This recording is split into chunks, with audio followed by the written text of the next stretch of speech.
বিষয়টা হচ্ছে যে ঘটনাটা ঘটল আরজিকর মেডিকেল কলেজে, সেটা কতটা নিন্দনীয় সেটা ইতিমধ্যে গোটা পশ্চিমবাংলা, ভারতবর্ষের বিশ্বের মানে অন্যান্য রাষ্ট্রগুলোর ক্ষেত্রে যে আন্দোলন, যে মুভমেন্ট, যারা এই ঘটনার সঙ্গে যুক্ত তাদের অবিলম্বে শাস্তি চায়, আইনত শাস্তি চায়।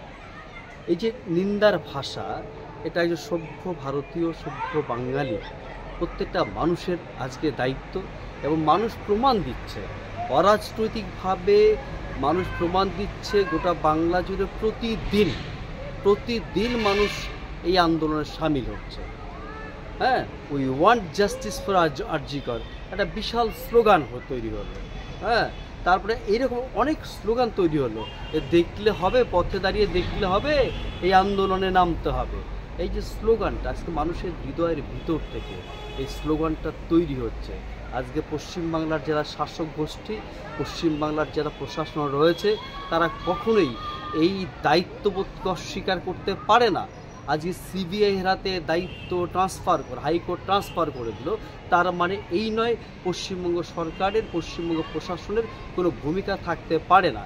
ইতিমধ্যে আরজিকর কাণ্ডে যে চিত্র ইতিমধ্যে বিভিন্ন সংবাদ মাধ্যমে, বিভিন্ন মিডিয়ায় আমরা দেখতে পাচ্ছি, যে সমস্ত জায়গায় এই অনাকাঙ্ক্ষিত ঘটনাটা ঘটেছে, সেই অনাকাঙ্ক্ষিত ঘটনাটি ঘটার যে জায়গাগুলো, সেই জায়গাগুলো যা প্রমাণ যেগুলো পাওয়া যেতে পারত, সেই প্রমাণগুলো প্রায় নিশ্চিহ্ন করে ফেলা হয়েছে। তারপরেই সিবিআইকে দায়িত্ব দেওয়া হয়েছে।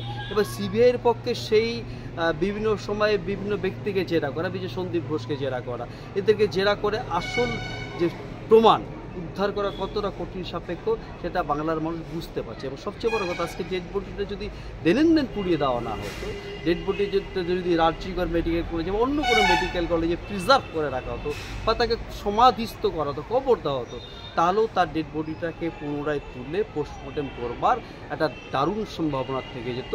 সেক্ষেত্রে আমরা নিশ্চিন্ত হতে পারতাম যে কারা যুক্ত, কিভাবে তাকে মারা হয়েছিল নৃশংসজনকভাবে।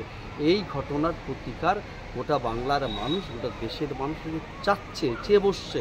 মানুষ আন্দোলনমুখী হচ্ছে।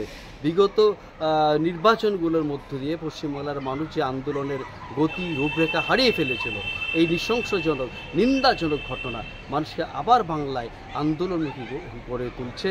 আমরা মনে করি এই আন্দোলন শুধু এই আরজিকরের ঘটনাকে কেন্দ্র করে চালিয়ে গেলে হবে না। পশ্চিমবাংলায় নানা সময়ে সমাজ বিরোধী, মানবতা বিরোধী যে আগ্রাসনগুলো তৈরি হচ্ছে, রাজনৈতিক আগ্রাসনগুলো তৈরি হচ্ছে, সেই আগ্রাসনগুলোর বিরুদ্ধে মানুষকে এক হতে হবে, ঐক্যবদ্ধ হতে হবে, দলমত নির্বিশেষে পথে নামতে হবে।